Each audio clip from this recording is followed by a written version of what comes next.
Hey guys, just another little video about my pedal board. Um, about a week ago, maybe it's a little bit longer, uh, when I was finishing up working on my Gretsch, or Gretchen, as I like to call her, I was running into a noise problem with my pedal board that went a little bit like this.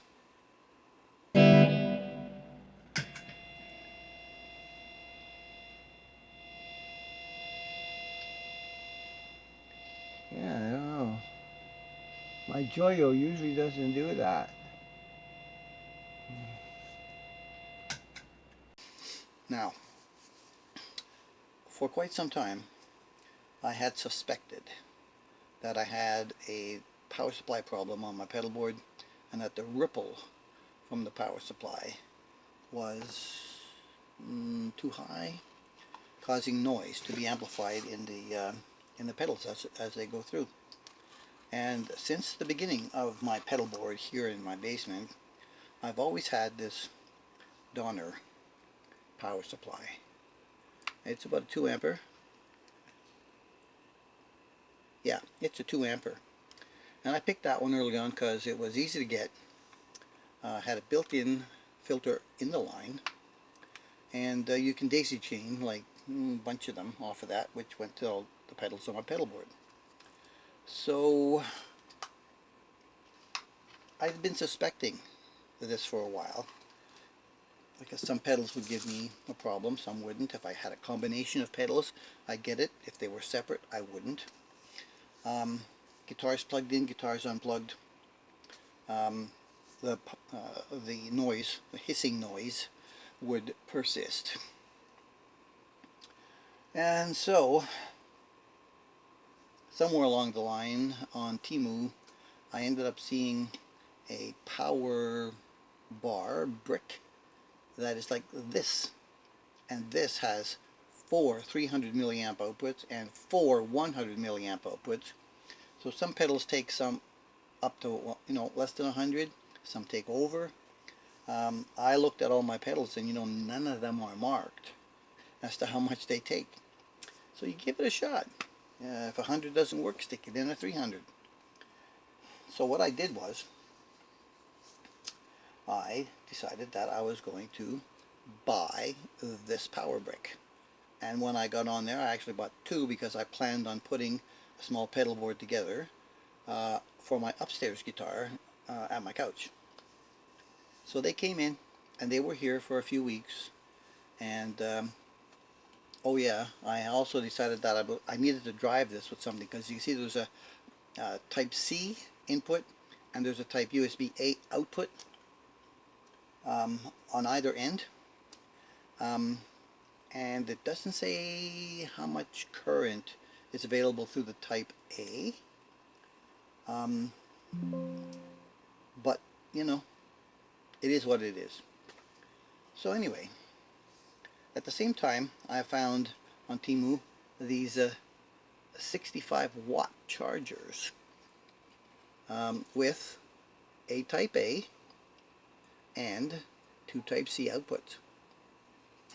Now, what makes it a 65 watt? Okay, well, let's take a look at this picture and you'll see.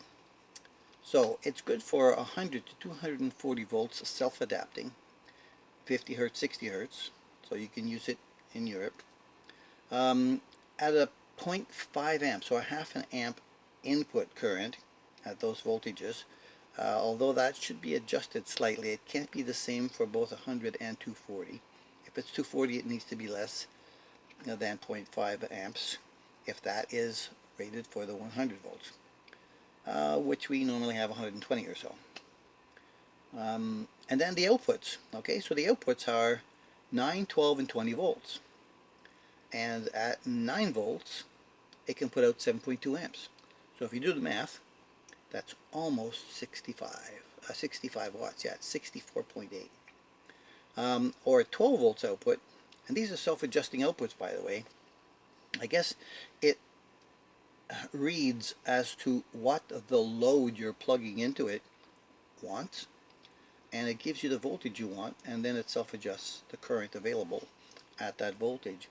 So 12 volts up to 5.4 amps, and at 20 volts, well, 3.25 amps.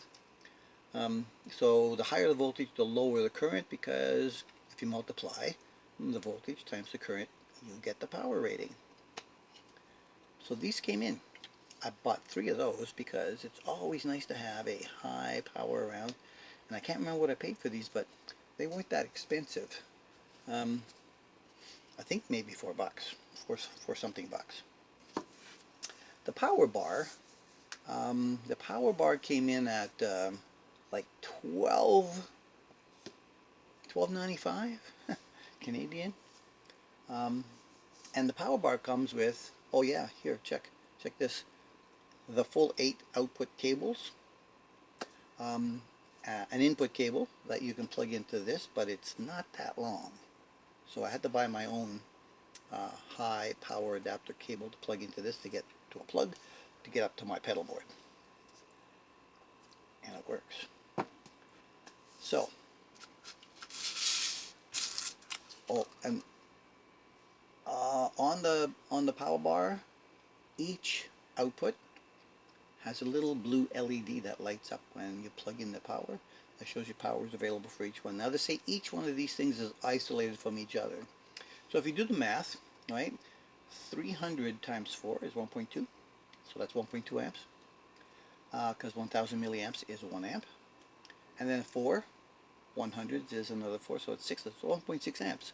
So you are going to be able to output 1.6 amps. So in order to do that, you have to have an input that is greater than that, because there's always a loss in the conversions. And that's why I bought the yellow chargers, because it can give me, what did I say it was? Because this is a 12 volt input on the power bar. Where's my glasses? What did I say it was? 7.2 amps. Sorry, 12 volts, 5.4 amps. So I'm really okay with that.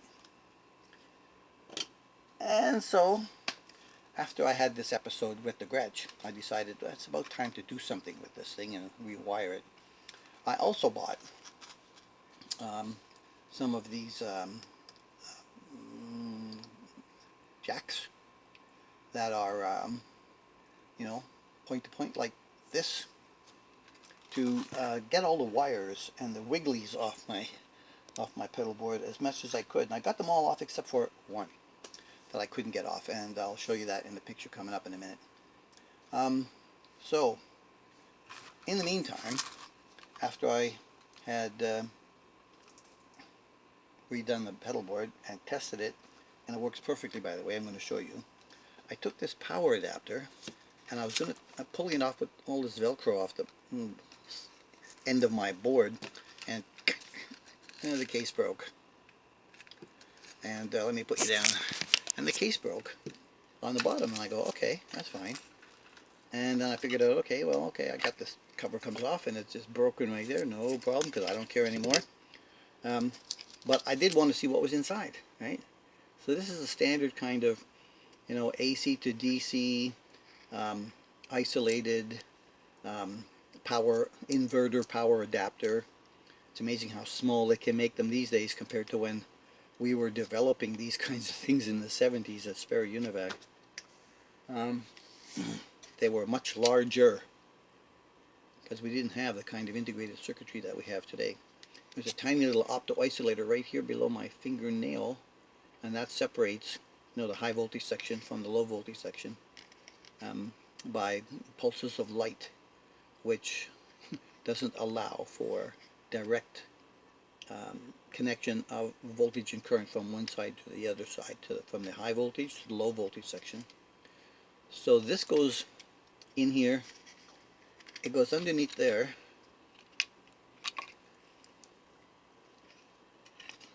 I should say it goes in there, connects up there on that board. There's kind of a suppressor here at the input, some things covered in shrink tubing that I don't know what it is. Actually there's 2 suppressors there, and some kind of a big capacitor, and then there's a switch mode transistor or semi-controlled SCR, silicon controlled rectifier type of thing here that they pulse and switch to be able to give you the different voltages at varying currents, small transformers. And so you have the input section here on this side. It's the input section connected to that. Then you get the opto isolator up here, which connects it to the second stage, which is the output stage. And then on this side it's all a DC, which ends up coming up this thing here and gives you your 12 volts, 18 volts coming out of that thing. So I suspected this for quite some time as being a problem. It's a full wave rectifier. There's 4 diodes up here in the corner, which is doing the rectification of the input AC from the wall. Because I saw these 2 big diodes here and I'm going, what, they're doing half-wave rectification? But no, that's on the DC side. They're clipping diodes. Zeners. So anyway, that's that. And that's going to be recycled in some way, shape, or form. Yeah, and they had this little cardboard underneath the AC input so that it didn't touch anything. Oh, I forgot to show you. Once I got this open, I was able to pull that out, and I was wondering, there's got to be more to it than what I can see here, and sure enough, there's all kinds of surface mount components on the back side of the board as well. Yes, a couple of little ICs, and mostly resistors and capacitors and the like. So yes, that's a goner. It's a donner and it's a goner. Gretchen is back out of the case. Cable's caught. I did my best to try to get the tremolo to work properly, but to no avail. In the end, after buying the 2 springs, I ended up with the original spring just staying in there, but with the fiber washer in the bottom out, which allowed me to have more height here at the back end to be able to bring it down so it doesn't run into the body. So the higher the spring, larger the angle, quicker it runs into here. So the tallest one that I bought, by now you may have seen it on another video, that the arm kind of stuck right about there onto the body, and it wasn't that great. So I went with this one, well, the original. I spent some money just to find out, and yeah, so we're going to just leave it like that. And everything else is still set up pretty much the way I wanted it to. So she's all plugged in. I'm going to get my amp up. Oh, it's already up. There we go. Master volume was just down. So 65 Deluxe, no pedal board, as usual. Now, the Joyo was the one that was giving me trouble, right? And the Joyo, at the time, the drive was turned all the way down, which was sitting at about between 7 and 8 o'clock. And the tone was sitting at 3 o'clock. And the volume was sitting somewhere around 11 o'clock. And now, the Joyo, as I can show you in this picture, the drive is at 9.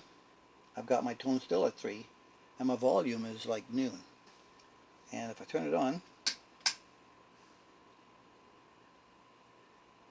nothing. No hissy, no whiny, no nothing. But it's on. Watch. Off. See, last time I did that. So the Joyo's okay by itself. Even the Cool Music, a compressor, was making some hissy stuff before, and it didn't like anything, and it's dead quiet. Mini Universe, depending on where I had it on the board, when it was at the beginning, it was making noise. The M-Wave, right next to the Zero fuzz, it's quiet. It's on the Dumble setting. And the absolute zero fuzz. Input is 2/3. Output is like minimal.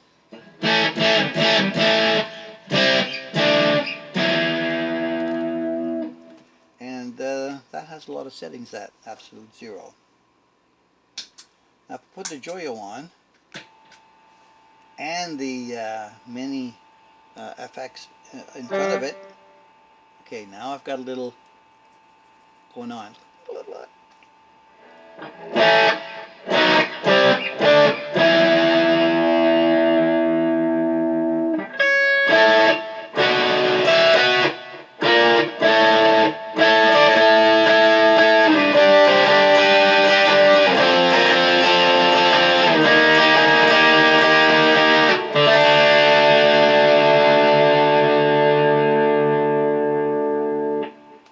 Yay! If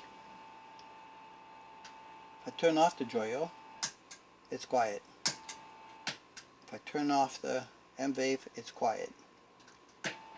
Now, the Joyo with just the cool music, they used to be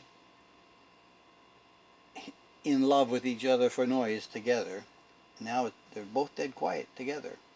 Now I thought one time I was saying, sometimes you touch the guitar and it goes meh, meh, meh, meh, meh, or it deadens when you touch it, which means there's some kind of a grounding problem, which is what I thought was going on, possibly, when I was, finishing up on this Gretsch.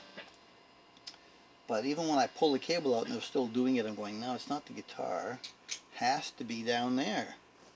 And my Joyo, when I first got this thing, and when, this thing was new, it wasn't doing that. So the Joyo was one of the first pedals I ever got with the US Dream, which I now have in a box, and I really have no use for it. Never really had a lot of use for it at all, ever. Excuse me. This is my best time of the day at the moment, before it kicks in again. So I wanted to make this little bit of a video while I could. Yeah. So yeah, she's dead quiet now. So with the compressor in,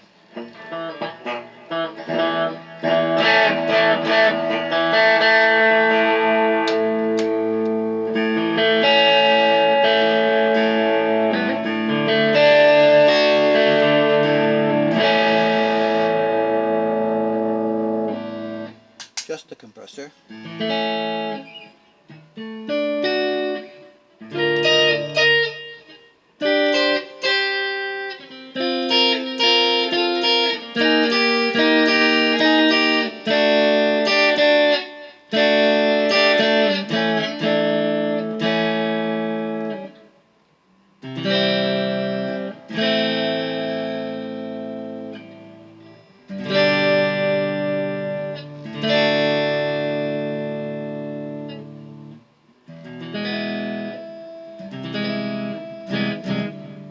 Wrong place.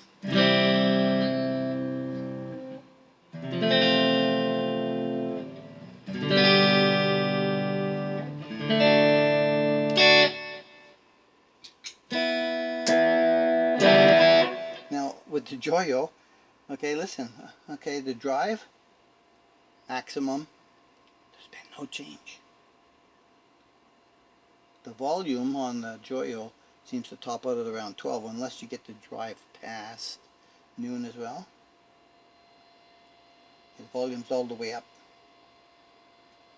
There's a tiny little hiss in the background, but nothing like that whining that was there before.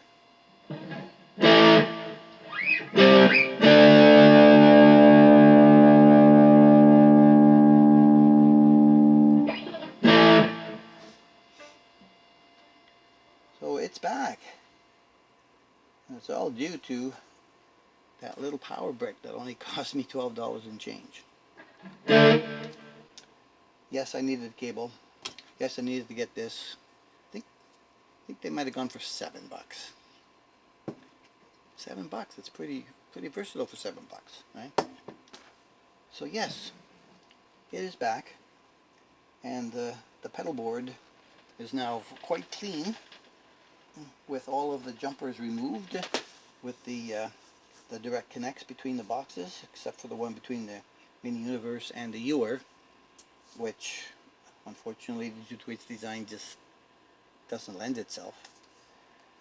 But yeah, I'm very happy with it. It's very quiet, and at my normal volumes of, on the Joyo, I like my, see, with the Joyo tone, you can actually force it into the treble area, and at 3 o'clock it's kind of like it starts about normal where the guitar really is, and then you can, take out some high frequencies as you back it down counterclockwise.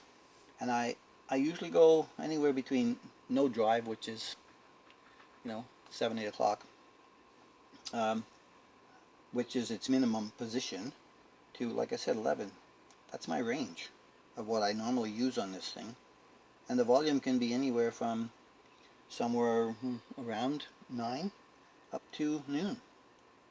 Depends on how loud I want that amp over there to sound while I'm listening to it. So yeah, so my board has been revitalized, and I'm kind of surprised that that little power bar really works. I think you might be able to daisy chain these things by using the type USB-A output on the opposite end from the C input to daisy chain to another C input and then get another row. But since it doesn't mark how many milliamps you can get out of that type USB-A, I wouldn't know what to do. And right now I don't really have anything like that. I don't really need any more pedals on my board. I hardly use the ones I've got. So turning off the Joyo, there's absolutely zero ambient noise change in my room here in the basement. So thank you guys for keeping up with me. I know it's sometimes difficult when we're sick and we're trying to keep up some interesting content, informative, that some people might be interested in. So for all you guys that stick with me all the time, talk to me in the comments, I really appreciate that. I like that a lot, and I appreciate all your support, and I'm going to catch us in the next one.